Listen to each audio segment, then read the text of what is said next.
So when we looked at the Internet Protocol, IP, it's a network layer protocol for delivering IP datagrams from one source computer to a destination computer. So it allows any two computers in the Internet to communicate, IP. And that's the core of the Internet. That is, we need the Internet Protocol for our computer to get Internet access. When we look at the transport protocols, there are different options. But at the network layer, everyone uses IP, the Internet Protocol. All right, there are different versions, IP version 4 and IP version 6, but the current use is that IP version 4 is still the most dominant version of the Internet Protocol. But we saw that IP was simple in that the source creates a datagram and sends it using the IP, destination IP address, and the routing table sends it to a router, which sends it to another router, and eventually it gets to the destination. We hope it gets to the destination because IP has no inbuilt mechanism to deal with reliability. If our source computer, my laptop, creates a datagram, sends to the first router, it sends to the next router, and then somewhere in the Internet, a router receives that datagram and there's an error. For example, that router has a problem. As the datagram is received, the router crashes and the datagram is lost. Or there was an error across some link. That is, one router could not send the datagram to the next router. Of course, the destination will not receive my datagram. IP does not try to correct that. There's no acknowledgement that comes back, so there's no way for my source to know whether that datagram was delivered or not. So there's no concept of reliability in the Internet Protocol, which is a problem because many of our applications would like to have reliable data transfer.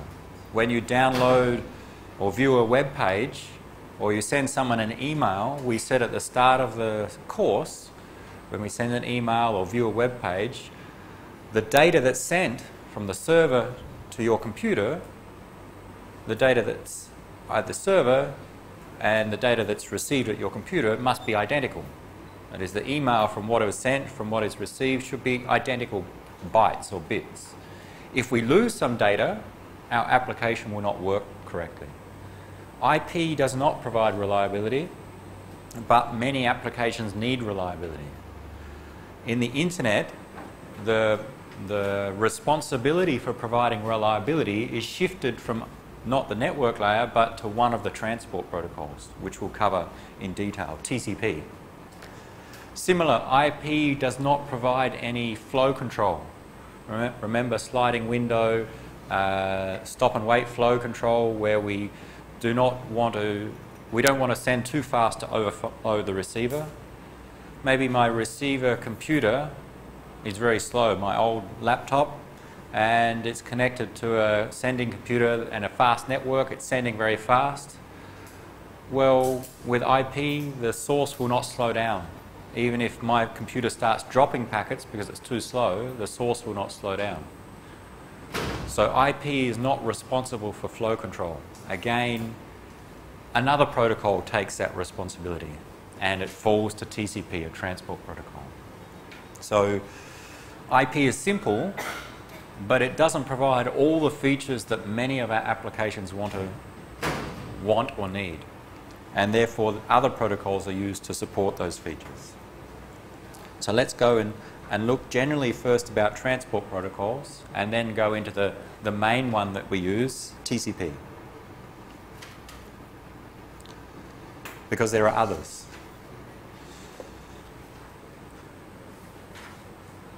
So we're now, if we imagine our stack, we're at the second to top layer. The top layer is application, the second to top is transport layer, transport protocols, the transport layer. In general, transport protocols are for sending data between application processes on the source and destination host. If we try and draw a picture of here's our source host,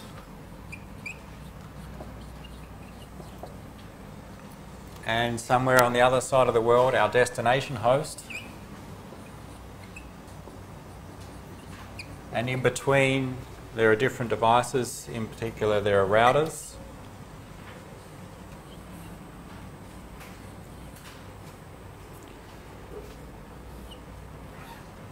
Multiple subnets connected together via routers. These are the routers in the middle. At the layered perspective, our hosts and routers use the Internet protocol.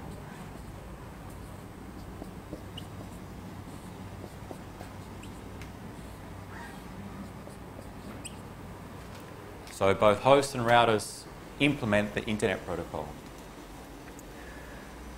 But our applications are running on the source and destination host. So here's my laptop, here's some web server. The applications are running on the end hosts. The transport protocols are designed to allow those applications to send data to each other. So we talk about the transport protocol here at the source host and the transport layer at the destination host. So TRA transport here, that is only at the hosts. The routers do not have to implement the transport protocol. They are not involved in that protocol. So we say it's an end-to-end or host-to-host communications. The operation of this protocol only involves the end hosts. The intermediate devices, routers and even switches, access points and so on, they don't care what transport protocol is being used or what it's doing. They just deliver the data from source to destination. The transport protocol deals with getting the data from an application on the source host to an application on the destination host.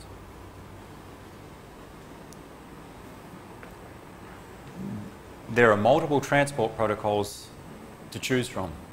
So at this layer, there's not just one, there's TCP, UDP, are the two primary ones, or maybe the two oldest ones, and there are others as well, a few specific ones which are a bit newer. SCTP, DCCP. And maybe there are also some very old ones which are not used much, or some that are used in very special networks.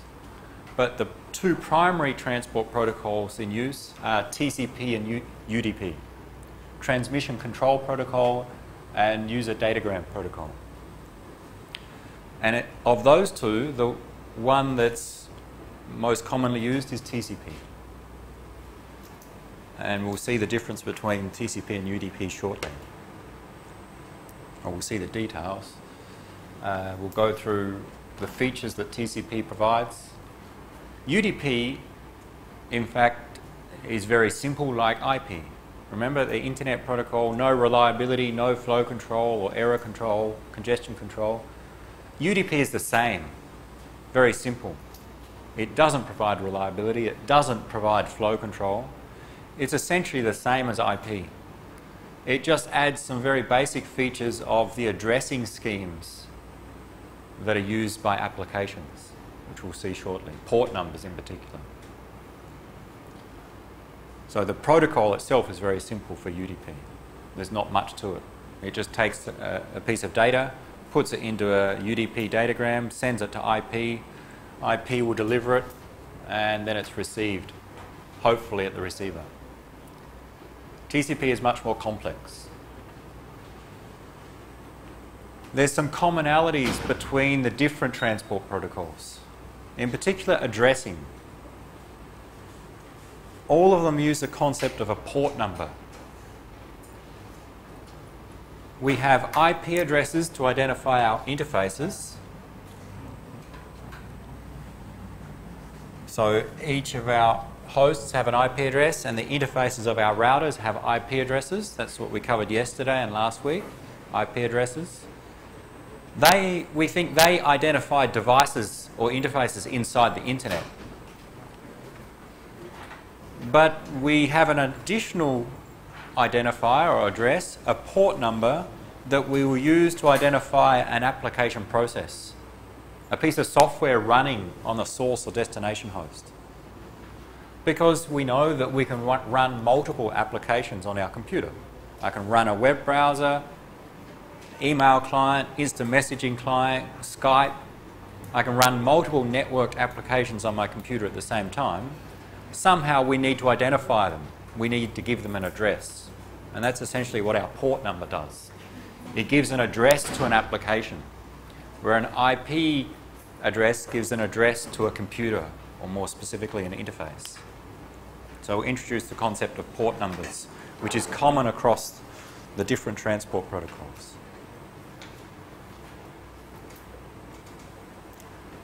Your application to deliver data normally chooses one of the most appropriate transport protocols. So it chooses one to use. Can anyone tell me an internet application that they use? What's an internet application that you use on a common basis? Every day. An application, yeah. Even the name of an application. No, an application, a piece of software. Chrome. Chrome's a web browser, okay? So web browsers, Chrome, Firefox, IE, all the different web browsers, they are applications. They are internet applications in that we use them. They only work because we communicate with another computer. Your web browser is not much use if you do not send anything outside of your computer. Okay? You have to contact a web server. They are network or internet applications. Web browsers all use TCP. What about another application? A different internet application? Anyone? Skype? Is that what you said? Yeah. Skype is a voice over the internet protocol, VoIP application. It allows you to talk, send voice across the internet. Another type of application. Skype, in fact, uses TCP. I think it also uses UDP. It uses both. Others? Come on, you use the internet on a regular basis. You don't just use a web browser. Bittorrent. Bittorrent is an application for file sharing, peer-to-peer transfer of files. Again, it uses TCP to transfer those files. Why TCP? When you're downloading a file, the 1 gigabyte file at the server, the file that you download, you want to get the exact same 1 gigabytes. If there are any errors, then the file will not be correct at the receiver and the application will not work. So it uses TCP to make sure that what's sent from the server to you or from other computers to you is delivered reliably. Remember, IP does not provide that reliability. TCP, we'll see, does. Web browsing, Skype, some voice over IP applications use TCP, some use UDP. BitTorrent uses TCP. Anything else? FileZilla is a file transfer program, again usually using FTP or a variant, again transferring files. TCP. Anything else? Any other internet applications you use? Dropbox. Okay. As a separate application, Dropbox has a web-based interface, but it also has its own applications. So yes, that would use TCP to transfer files from your computer to remotely sync files between computers. Anything else? Email. Email, when not Hotmail or Gmail, but your standalone email client that you may have on your computer uses TCP to transfer emails from your computer to an email server and so on. Anything else? Some people may have used instant messaging applications, MSN chat or the different chat applications, they use TCP. Database applications, connecting remotely to a database. Secure shell, when you log in to the IT server to change your password. So you use PuTTY or you use SSH on the command line, that connects your computer to another computer. Again, uses TCP. Many of the applications we use on a daily basis use TCP. Some use UDP, the others are not so common. Because most of our applications need reliable transfer of data, and that's what TCP offers us. And most of those internet applications that we just listed follow the same basic model of how they're implemented. There's a client and there's a server. So there's two instances or two forms of the application. There's a web browsing client, your web browser, Firefox, Chrome, and that talks to a web server, Apache web server or Microsoft IIS, some software that implements the server process. There's email clients, Outlook, communicate with email servers. So most applications that we use in the internet follow the model of one of the applications acts as the client and the other acts as the server. And what normally happens is that the server, assuming the server's running, it's on a computer somewhere, there's a server, piece of software, say a web server running on this computer. Then on your computer you open the client software, your web browser, for example. You open it up. The client initiates communication with the server. So the client sends some message to the server saying, I want to communicate with you, or actually sends data to the server. Once that communication is initiated, normally data can flow in both directions. So the server's running, just sitting there waiting for clients to connect. When someone starts a client, it sends the first message. It initiates the communication by sending a message to the server. And then the server may respond. And then they can transfer data in either direction. And how that happens depends upon different protocols. What's important is how does the client initiate communications with the server? When you open your web browser and you want to initiate communications with the Facebook web server, how do you tell your client to talk to the Facebook web server? What do you need to initiate communications? You need the IP address of the Facebook web server. And in fact, what we normally do is not remember IP addresses, but domain names. I know www.facebook.com, I type that in, telling my client, please initiate communications with the Facebook web server. In fact, my computer maps that domain name to an IP address of the Facebook web server, whatever it is. So to initiate communications to a server, I need to know the IP address of that server. So we need to know the IP address of the server, but servers or computers with the same IP address, this host maybe has an IP address 72.16.3.1. Let's say my client knows this IP address, that's the server address I want to communicate with. The server may be running multiple applications, multiple server applications. It's running a web server, an email server,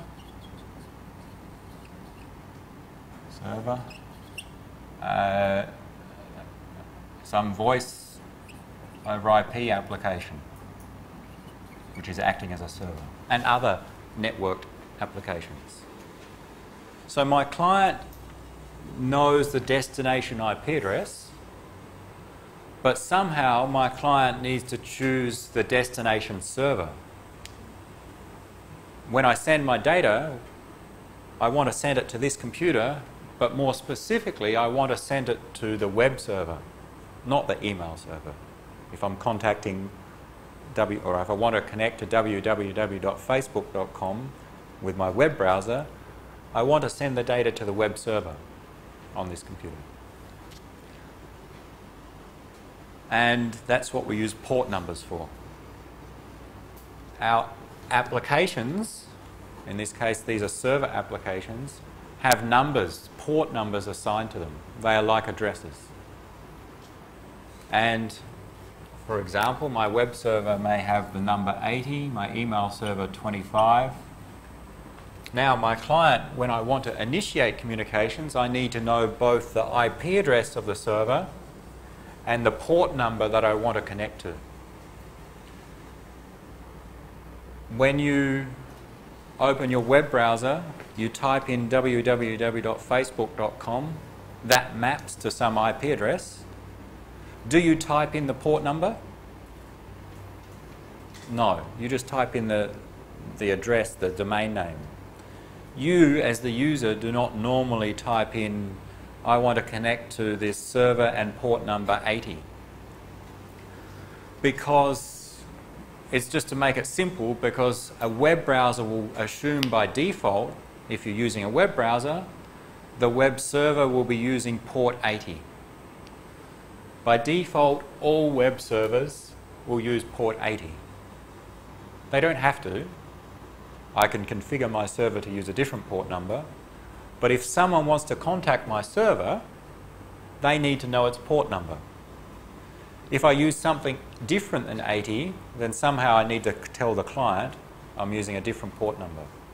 So what normally happens is that servers use a common, well-known port number. For example, a web server uses port 80. When I open my web browser on the source host, the web browser finds the IP address from the domain name and assumes to contact the application using port 80, because a web browser normally talks to a web server. If it was my email client here that wanted to communicate with a server, then it would communicate with port 25, which is this well-known port number for an email server. So most servers use a common, well-known port number. When a client wants to initiate communications with a server, it needs to know the IP address of that computer. It needs to know the port number of the application, and in most cases they are known in advance because they are well known. That is, they're fixed. And the other thing my application needs to know is what transport protocol to use.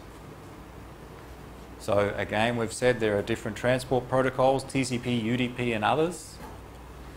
So here's my application, my web browser. It needs to indicate what transport protocol it's going to use. And again, that's normally fixed. The application chooses that. Let's say it chooses TCP. Then we have another address, a protocol number that identifies which transport protocol is being used. We saw this in the IP header. It's a field in the IP header that identifies inside the IP datagram the transport protocol being used. If we're using TCP, the number 6. If we're using UDP, the number 17. And many other protocols, in fact, have their own unique number, an 8-bit number. So in fact, we have 5 addresses when we want to communicate between applications. We have the destination IP address. Okay, we need to know which computer on the internet do we want to communicate with. We have the destination port number, e.g. here, in our case, 72.16.3.1 as an example. Destination port number, if it's my web browser, then the destination port number by default will be port 80, the well-known port number used by web servers. The protocol number, which indicates the transport protocol being used.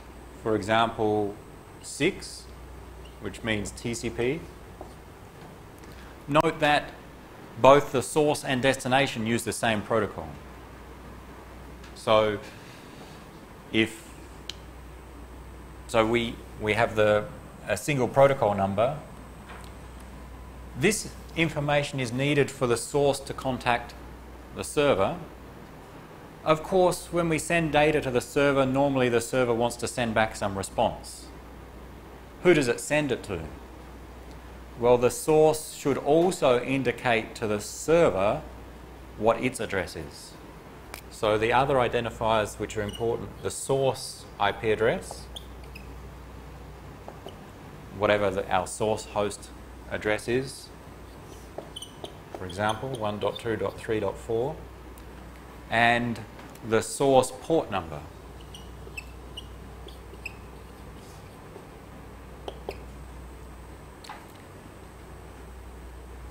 And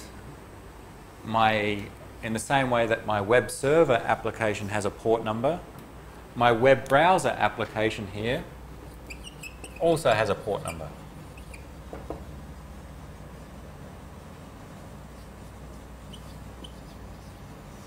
In fact, it may use multiple port numbers.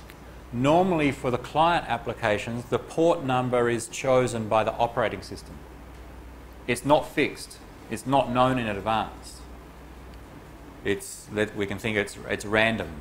As long as no other application on my computer is using that port number, and it's within some range, it can be assigned to my browser. So I've just chosen a random number, 41236 there.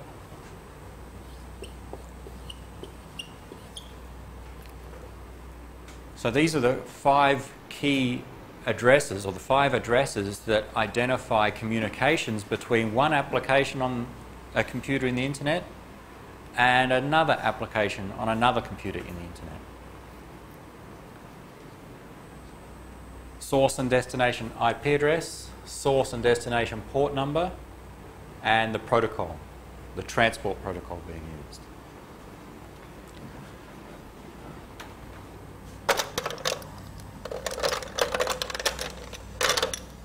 When we send data across the internet, we'll normally carry those addresses in the headers, where destination IP address is in the IP header. So is the source IP address. We know in the IP header there's a 32-bit value that stores the destination IP and another 32-bit value for the source IP. The protocol number is also in the IP header. You can look in there, there's a 16-bit, 8-bit field for the protocol number. The port numbers are carried in the transport protocol, the transport protocol header, e.g. in the TCP header, or if we're using UDP, in the UDP header. We'll see some examples, or we'll see those headers shortly, depending on what protocol we're using. So the IP datagram carries the source and destination address, IP address, and the protocol number. The transport layer protocol header carries the source and destination port number.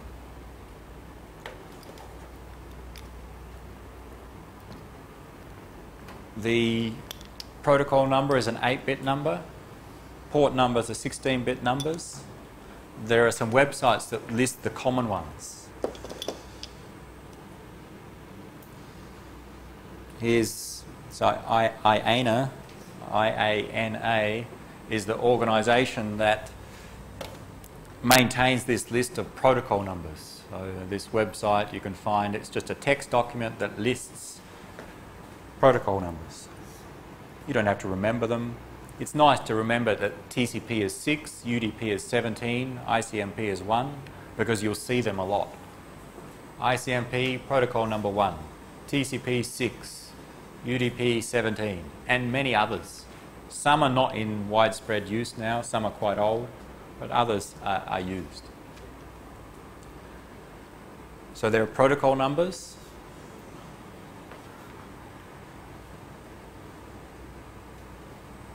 Many. Some are used for IP version 6, for special services in the internet, quality of service, security. Some are used for security in here. So different, what we see, protocol numbers or transport protocols from the perspective of IP. There are also port numbers. And there are 3, so the port numbers are 16 bits long. So in decimal, from 0 up to around 65,000. And they're broken into 3 groups. And it's described here and also on our slide. There are what's called well-known ports. The values from 0 to 1023. They are normally, those port numbers are assigned for common applications. Our web server is a common application, use port number 80. We'll see some more through here. They are maintained by this organisation, so this organisation gives out port numbers to specific applications. Then there are what's called registered ports, from 1,024 up to about 49,000. These are other port numbers for other applications, in particular servers in most cases. They are not as well known. That is, maybe you start your own company and you build your own special client and server application and you register a port number. And this organisation would accept your registration and use it as long as it's a different port number from what's already registered. And you could use that. Of course, you can use whatever you like, but if someone else on the internet wants to communicate with your server, they need to know your port number. So you usually make it well known. The remaining 49,000 up to 65,000 are normally for your clients. Are called dynamic or private ports. They are not registered, they are not listed here. It's up to your computer to choose a value in this range, so long as it's not currently in use by other applications in your computer. When my web browser starts, it will choose a port number. In fact, when I access different websites, it may choose different port numbers, more than one. And it's up to my operating system to manage those dynamic or private port numbers. I'll show you an example on my computer in a moment. This is the list starting with the well-known port numbers. And they may be different depending upon the transport protocol. Often they are the same. Some you will not have heard of. Let's get to a few that you may have. FTP. People may have used FTP. In fact, uses two port numbers, port 20 and 21. SSH, when you connect to the IT server using SSH, secure shell. It connects the server, the SSH server on IT server is using port number 22. Telnet, which is the insecure form of remote connection to computers, use 23. Email servers. The email protocol is SMTP. Email servers listen on port 25.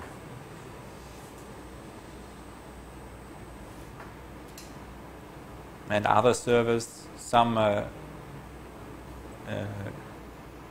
you may have seen before.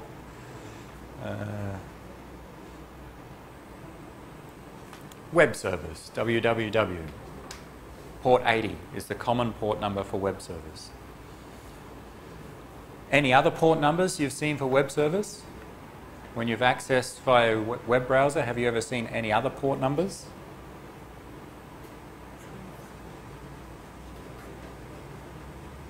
Sometimes you may have seen, maybe if you're using, I don't know, maybe AppServe or one of those applications to run a server on your own computer, you may have seen in the address. How is it structured? When you see in the address in your browser something like,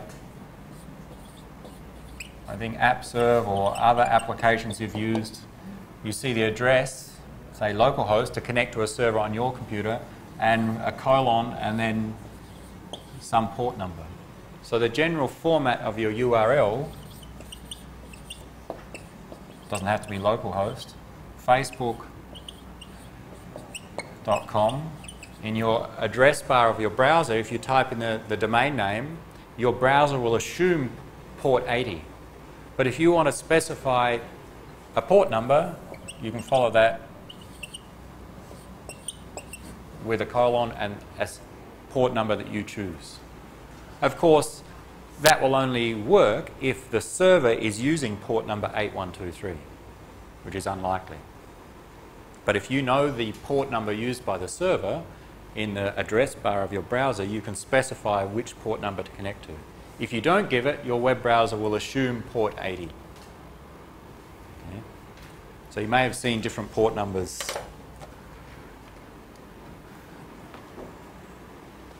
Another one, the last one. Sometimes you connect to web servers using a secure connection. That web server listens on a different port number. If we scroll, it's a long way. You see there are many different servers listed here. Quickly.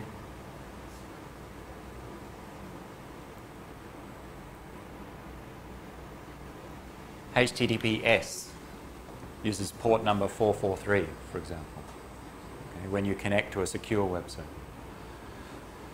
So all of these are registered port numbers, and then you can scroll through that document and you can see even so all of these are well-known port numbers. From 1024 onwards, there are registered port numbers, and you'll see many of them there. They are normally used by servers.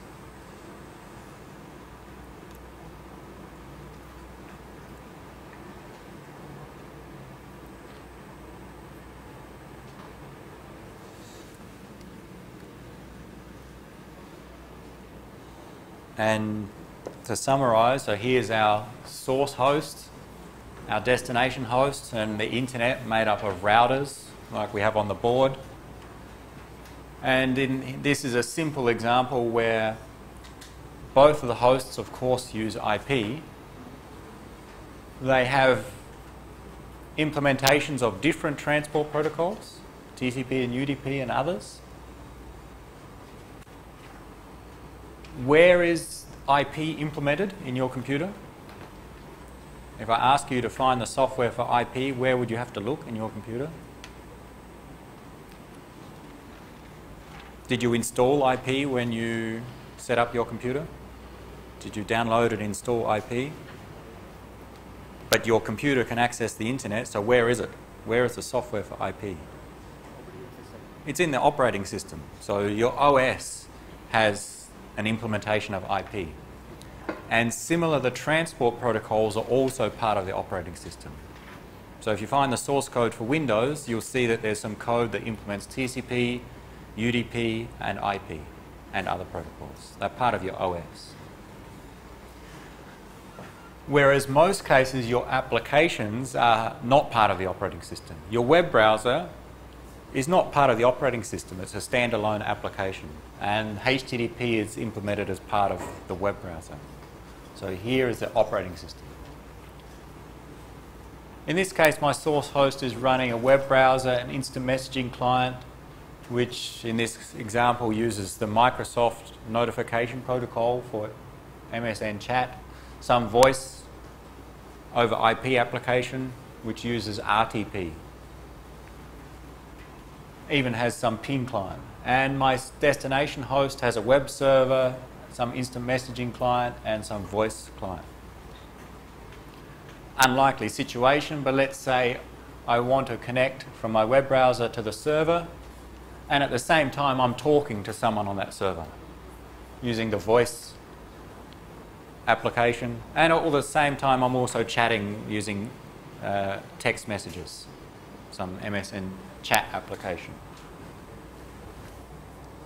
Then my web browser creates some message it wants to send, sends it to TCP, creates the TCP data, TCP segment, puts in the destination port of 80, because my web browser knows it should contact a web server, and it assumes a web server will use port 80.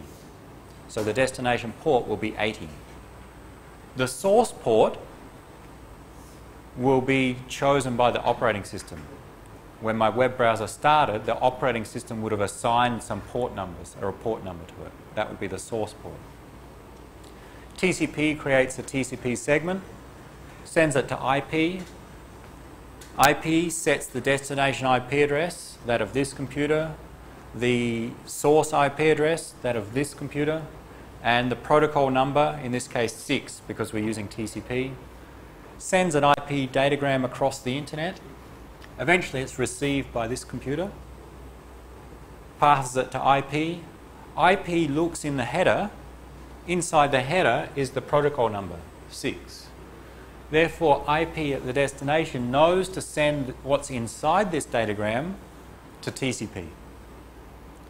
It doesn't send to UDP or ICMP, it sends to TCP because the protocol number says what's inside this IP datagram should be delivered to TCP. So we send it to TCP. TCP receives the segment, looks inside the header, and where does it send it? Either to the web server or the instant messaging application. Where does it send? Where does TCP send the data? To the web server. Why does it send to the web server? The destination port, 80. So that's where we use this port number. TCP inside your computer has some data. There are many applications running. TCP, the only way it knows which application to send the data to, web server, instant messaging application, is from the port number. It knows the web server is using port 80, MSNP is using some other port, I think 1863 or 1836, I can't remember. And from the datagram, the packet header contains the value 80, therefore deliver to the application using port 80, the web server. And the web server may want to send a response. Who does it send a response to? Well, based upon the source information. Now the destination becomes 41236 as a port number. The destination IP becomes 1234 and the protocol number is still 6. So the source is used so we can send something back. So that's how our 5 identifiers are used for our internet communications.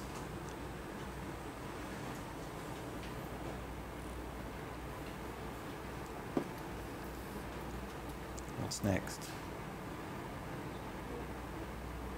Let's have an example. On my computer, I can use the program netstat that shows me some information about the network connections that I currently have on my computer. I want to look at my internet connections, iNet. So netstat will show me some statistics about the network communications of my computer. I want to look just at the internet protocol connections. Numeric is just an option so that I show the actual IP addresses, not domain names. And it lists 2 connections that my laptop has or has used in the past. What we see here is the protocol being used, TCP in this case. Something about the queue, the receive and send queue, the number of packets that are queued either to be received or being received or about to be sent. And it says the IP address of my laptop, 10.10.99.251, and the port number of the application on my laptop who's sending this data, sending or receiving the data. In this case, 60621. And then the IP address of the other computer, the destination, the other host on the internet, 91.189.89.134, and the port number of the other computer, port 80. We'll see later that TCP has different states. Depending on how the protocol is working, it establishes a connection and closes a connection. The state here tells us something about that we're closing the connection. That is, maybe we've sent some data in the past, but we've got no more data to send. And we have another connection or another set of communications that happened between the same source computer and destination, between the 2 computers, because the IP addresses are the same, to the same web server, port 80, but note that the port number of on my laptop is different. So this is 2 separate or unique sets of communications. To illustrate, I'm going to use my browser to connect to some websites. First, let's just click on a link and go back, and also connect to the Moodle website. Note that when I connect to the Moodle website, it uses HTTPS. So I connect to a secure web server. Now let's go back and look at the statistics again, or the connections. We see there are some more connections that have been recorded by my computer. Ignoring the first two, which in this case are the bottom two lines here, what have we got? Here we have the second one, 10.10.99.251, my laptop, and 203.131.209.82, and the third one, 203.131.209.72, and both to web servers. They are the IP addresses of the IT server and ICT server. And now let's log into Moodle.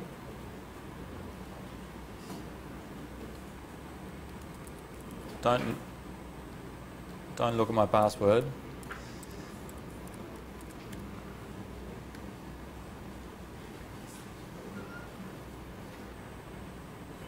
Let's hope we can log in.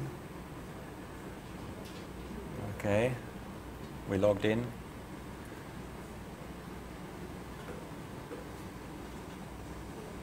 Where's my secure connection? Maybe I need a different option. Bad example.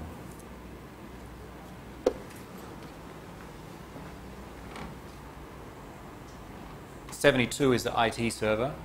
82 is the ICT server. They're two different servers. And when I connected to the Moodle website, in fact, my web browser downloads many things at the same time. It downloads the web page. There are some images on the website. It downloads them as well. It opens separate connections for each of them.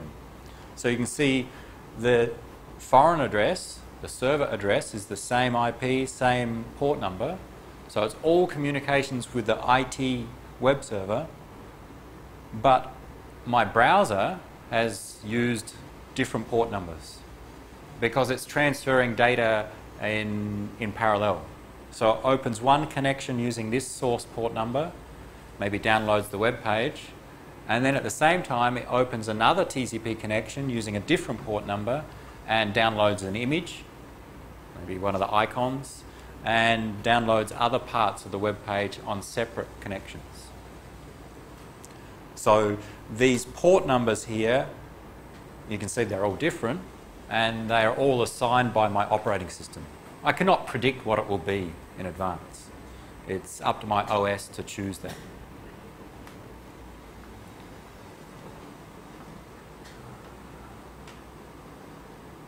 We saw a UDP, some data from UDP here. What was happening? Something, my computer was talking to itself. We can see the source address, or the local address is 127.0.0.1. That's, remember, our loopback address. Send to yourself. And communicating with itself. And in fact, it was doing something about DNS. It was checking its local DNS server to look up from the domain name. So that's what was happening here. DNS uses UDP as a transport protocol. Just some examples of IP address, port numbers. So we have two from the local and the foreign address, and the protocol number, or the protocol here. They are our 5 identifiers that we use in all of our internet communications.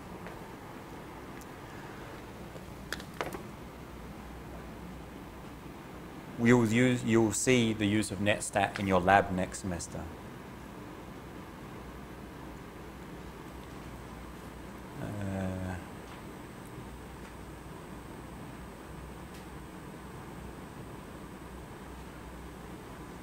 We're going to look very quickly at UDP and then look more detail at TCP. Any questions about the addressing schemes that we've introduced so far?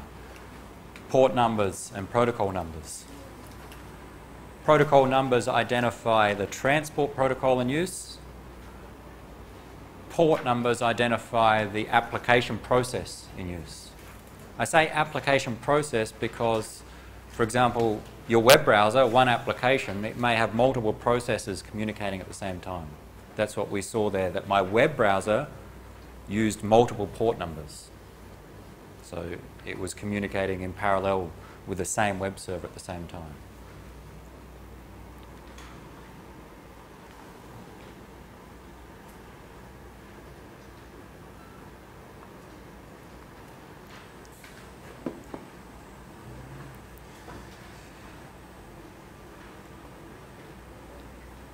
UDP is one transport protocol. Very simple. It does the same as IP. No reliability, no form of connections, same as IP. It simply takes data from our application layer, attaches a UDP header, and then delivers that to the IP layer. So it takes some data, adds a header, sends to IP, and then IP sends across. If it's received, it removes the header and processes the data at the application. There's no concept of retransmissions, flow control, error connections. As a result, if we send a UDP, what we call a segment, it may be lost across the internet. If we send it and maybe there's an error in this router or across this link, it may not get to the destination. From UDP's perspective, it doesn't care. It's not the job of UDP to ensure that it gets there. So if your application uses UDP and you want to make sure that your data gets to the destination, then UDP will not do it for your application. Your application will need to check itself. So UDP is not so useful if we need reliability of data. It's very simple. In fact, if you look at the standard, it's described in about 4 pages, whereas TCP is hundreds of pages across many different standards. It's simple. Where is it used? Applications that require simplicity. When you want to implement something in an embedded system, in a router or in to communicate with a projector or something small with a small processor, and you need to cut down on code size and memory usage, then it may make sense of using UDP for communications because you simplify the implementation. So network management, some management of some embedded devices, sometimes UDP is used. It's used when you don't need reliability and you need high performance. And that normally means voice and video, or generally multimedia applications. Voice and video, when you're streaming voice, streaming video, you often don't need to receive 100% of what is sent. If you don't receive some parts, then it means there may be some small artifact in the video, some pixels come up wrong, but you won't notice that because it's only for a fraction of a second that that image looks bad. So you can tolerate some loss of data with voice and video applications. And another thing with voice and video applications, you normally want to receive that data with short delay, high performance. And because UDP is simple, it has low overheads. And there are no extra delays involved, as we'll see with TCP. So some cases of voice over IP, some applications will use UDP to send the data, not TCP. That's the UDP segment. Has an 8-byte header, 4 fields, each of 16 bits in length, the source port and the destination port, that is, it carries these 2 values. It carries a checksum to check, so the receiver can check if there are any errors in there, but there's no way for the receiver to fix those errors. It's just error detection. And the total length. It carries a value that says how large is the segment, that is header plus data, and of course the data. So what happens is your application creates some data, puts it inside a UDP segment, sends that to IP, puts it inside an IP datagram, sends it across the internet, and if it's received, remove the IP header, remove the UDP header, send the data to the application. That's all UDP does.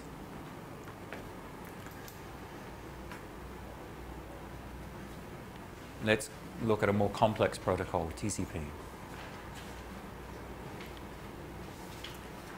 The Transmission Control Protocol.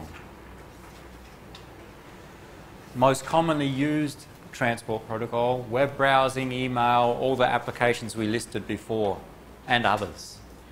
Normally, if you write your own application, you would normally use TCP, because many applications need reliability. So what does TCP do?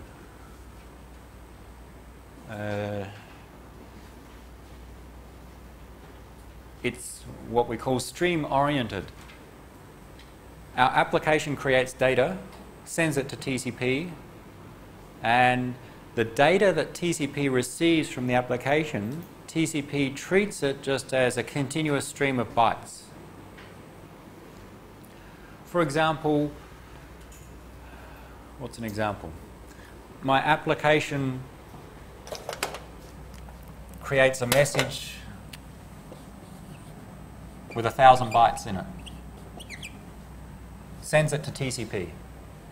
And then sometime later, my application, using the same TCP connection, creates another message with 500 bytes and wants to have both of them sent to the destination. So there's a first message of 1,000 bytes and then a second message of 500 bytes. From TCP's perspective, they are not two messages. From TCP's perspective, it's just a stream of 1,500 bytes. It doesn't treat them as different, it doesn't necessarily treat them as different segments to be sent across the network. Anything it receives from the application, TCP just treats it as more bytes to send. We'll see the significance of that and how it's implemented when we look at sequence numbers a bit later. TCP creates connections. Before we send data, we set up a connection to the destination. And if that connection setup is successful, then we send data. And when we're finished sending data, we close that connection.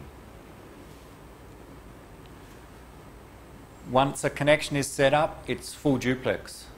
So if my source host initiates a connection to this server, if the connection is set up, then data can be sent in either direction, from my source, my computer to the server, and from the server back to my computer. A full duplex connection. Buffered transfer means, again, coming back to here, my application, let's say at the start of the connection, time t equal to 0, creates a 1,000 byte message, sends it to TCP. Then 10 milliseconds later, my application generates another message, 500 bytes, sends it to TCP. TCP may buffer the first 1,000 bytes. It may not send it until sometime later. It may send all of those 1,500 bytes as one segment across the network.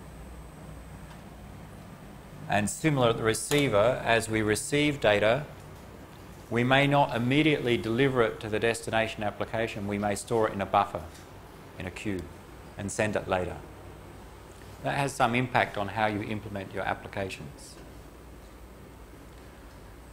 And maybe the most important features, TCP, we set up a connection, we provide reliability or error control. We use some retransmission scheme. We send our data, we expect to receive an ACK. If we don't receive an ACK within some time, we'll retransmit to make sure that the data, if it's lost, it actually gets to the destination eventually. TCP also has flow control. If Our destination server is a very slow computer. The sender is a fast computer. We have a fast network. This one sends as fast as possible. Data is being sent, it's being received. If this is a slow computer, it takes time to process everything it receives. If it's receiving things too fast and puts them in their buffer, and it takes a long time to process everything it receives, eventually the buffer may fill up and it will start to drop data, lose data. We may overflow the receiver. So therefore TCP implements flow control by making sure the sender will not send too fast to overflow the receiver. You know how flow control works. We've seen stop and wait flow control and sliding window flow control. TCP uses a sliding window flow control mechanism. We will not go through how that works in detail in this course. You know the basics of flow control. Maybe in a later course you'll cover how that's implemented in TCP. Last thing, congestion control. TCP implements congestion control. What that is, congestion, we're talking about congestion inside the internet, in particular at the routers. If this computer sends too fast and this router is slow, or the router is receiving packets from many other computers at the same time, then it's like we overflow this router. We cause congestion at this router. And this router may start to drop packets. Because if everyone's sending into the router and it cannot send out fast enough, it will have to start dropping packets. That's a problem. What TCP does is it tries to control how fast the source sends so that we do not overflow routers in the internet. Try to avoid congestion. Again, we will not cover how that works in this course. You may cover it in later courses. But those three features, or in fact four, setting up a connection, providing reliability, flow control, congestion control, each of them on their own are quite complex. There are many different algorithms for implementing them. So TCP overall is quite a complex protocol. We don't have time to cover all of them. We'll just go through some basics. For today, we'll just introduce the header format.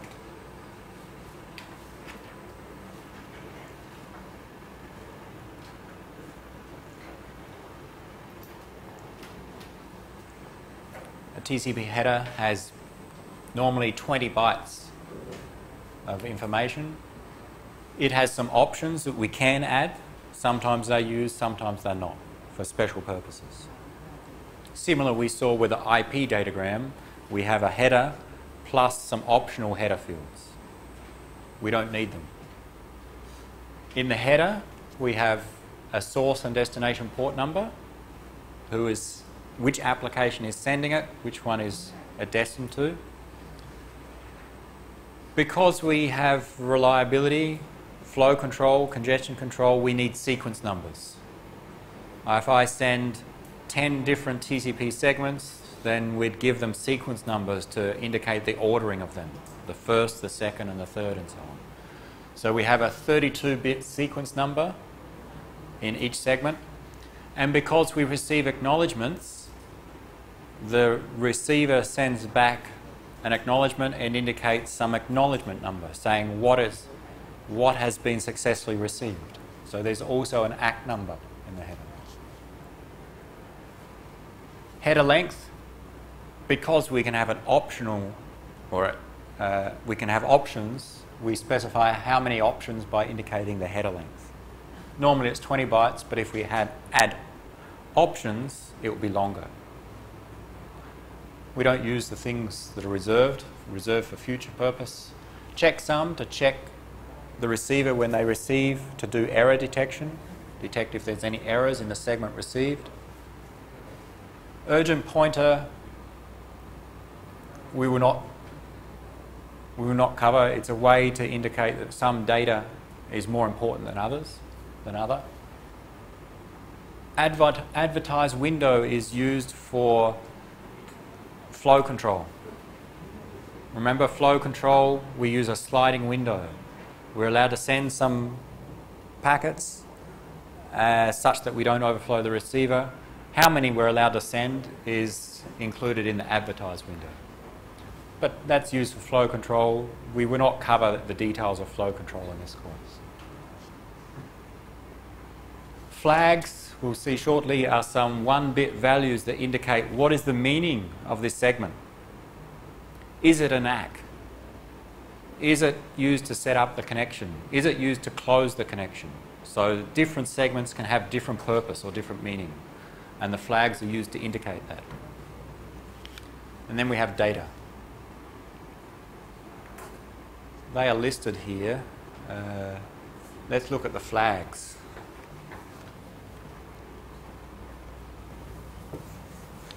A flag is a 1-bit value. It's either on or off.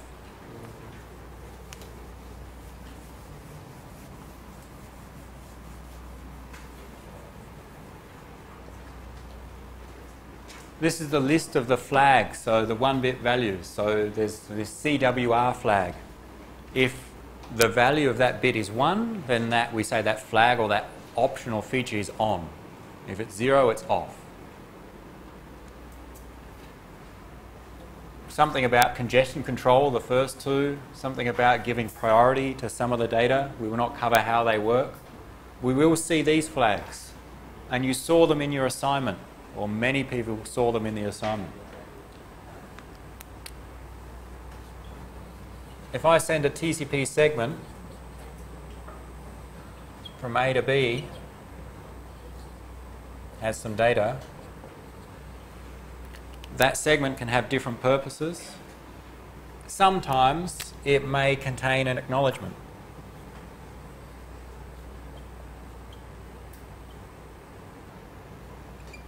I send some data from A to B. B sends back a TCP segment. If that contains an acknowledgement, then the ACK flag in the header has the value of 1. That is, the ACK flag is on. So if the segment carries an acknowledgement, the ACK flag is 1, binary 1. It's on.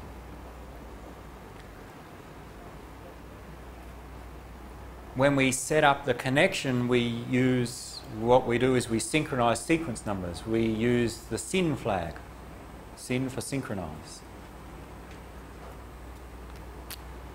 And in that case, we set the SYN flag to 1 if we want to set up a connection. Similar, when we want to close a connection, we use the FIN for finish segment. The important point is that in one segment, more than one flag can be on. So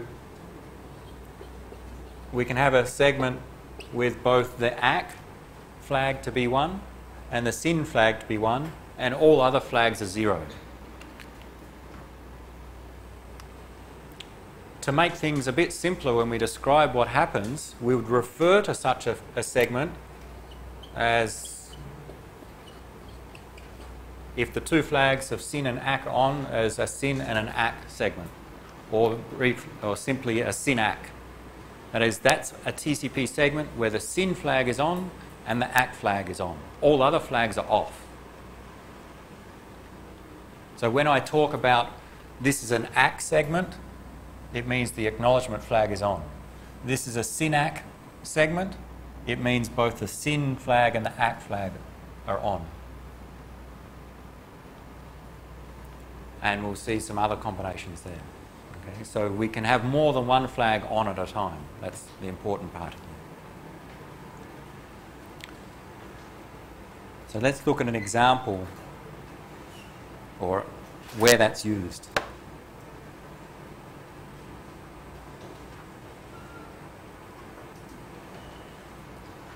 TCP uses sequence numbers, 32-bit sequence numbers. They're used for error control, flow control, congestion control. So when we send data, we always include a sequence number to indicate the ordering of that data. And when we send ACKs, we use ACK numbers to indicate what sequence numbers have been successfully received. When we start the connection, we don't use sequence number 0 at the start always. We let the source and destination choose their own initial sequence numbers. So we'd think normally that, okay, the first sequence number would be 0 with a 32-bit value. In TCP, it doesn't have to be. My computer can choose the first sequence number to be any value. It's called the initial sequence number. So when A connects to B, A chooses an initial sequence number, tells B, and similar, B chooses its own initial sequence number and tells A. And that process is part of the connection establishment. In TCP, we establish a connection before we send data. Let's just go through how it works, because I think you've seen this in the assignment, or some of you have seen it. It's called the TCP three-way handshake. Three-way in that normally there are 3 messages exchanged. It's a handshake because they're agreeing upon some parameters. In this case, they are agreeing upon the initial sequence numbers. How it works, A wants to initiate a connection to B. Okay, maybe A is my laptop, B is some web server. A creates a TCP segment. It chooses an initial sequence number. In this diagram, it's shown as the parameter ISNA. That is the initial sequence number chosen by my computer, computer A. It creates a TCP segment, sets the SYN flag in that segment to be true, to be on, and sets the sequence number, SN, in that segment to be the value of the initial sequence number.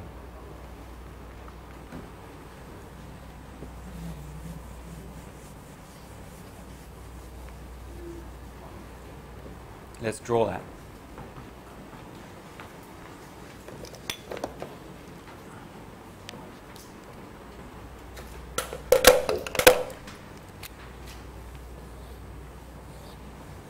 You can draw it on your diagram. I'll just add to it.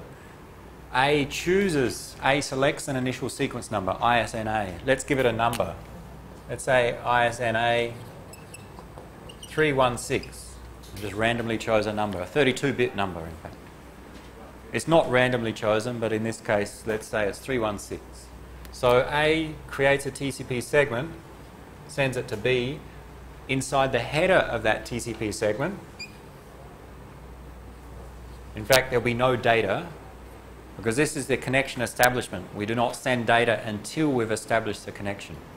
So it's just a TCP header.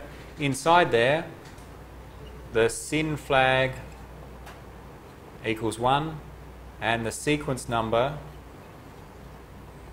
equals 316. That is, the sequence number is the value of the initial sequence number chosen by A. And the flags that are set are the SYN flag. B receives this. Now B knows the initial sequence number of A. B, if they want to accept the connection, if everything's okay, will send back a response. B chooses its own initial sequence number. And that's independent of the initial sequence number of A. There's no relationship between them. And sends back a TCP segment. Again, no data, just header. Inside that, well, this segment has 2 purposes.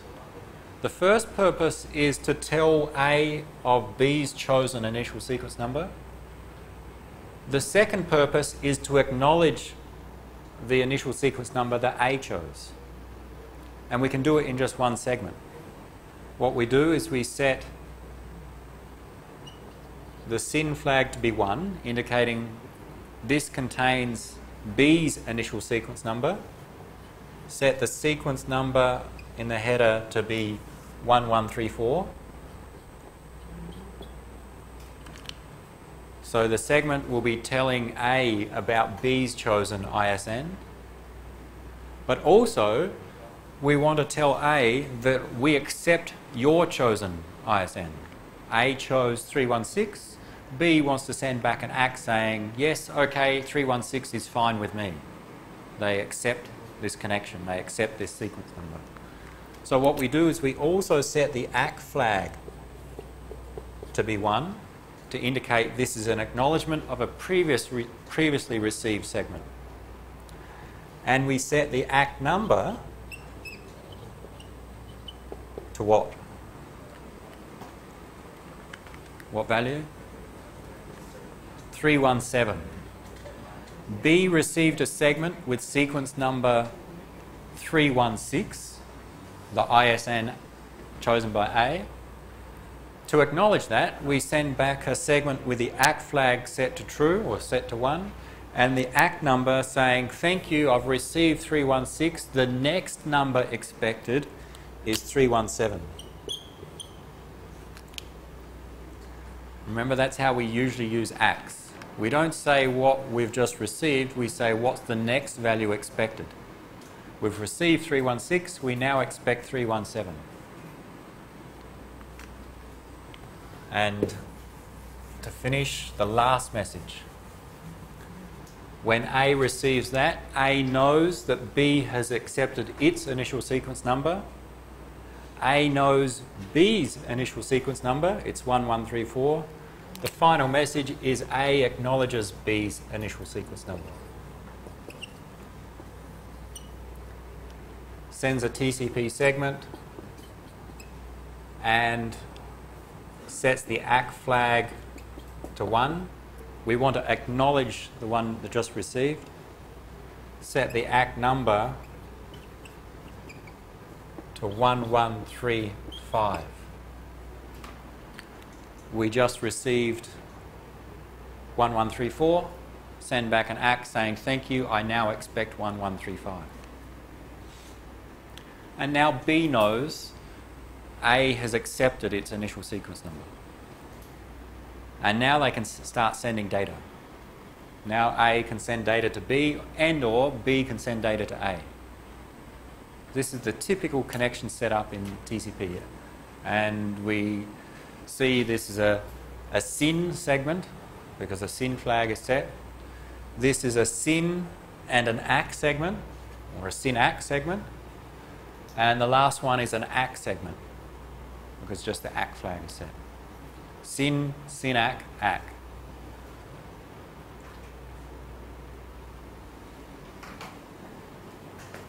So the idea here is to first choose initial sequence numbers for each computer. They are independent. A's initial sequence number may be different from B's. And to tell the other side which value you chose. And let them, in normal case, agree that that's okay. They may not respond with a successful message. If they don't want to accept the connection, they could respond with a reset message saying, no, I don't accept that. But in the normal case, when everything works, it's SYN, SYN-ACK, ACK. And then they can start sending data. Next week, we'll cover how the data is sent. Okay? I think most of you saw this when you looked at the task 2 in the assignment, the packet capture. You should have seen these 3 segments, a SYN, a SYN-ACK, and an ACK. And that's what was happening, that your one computer was establishing a connection to the other. Out of time for today. Next week we have 2 lectures remaining.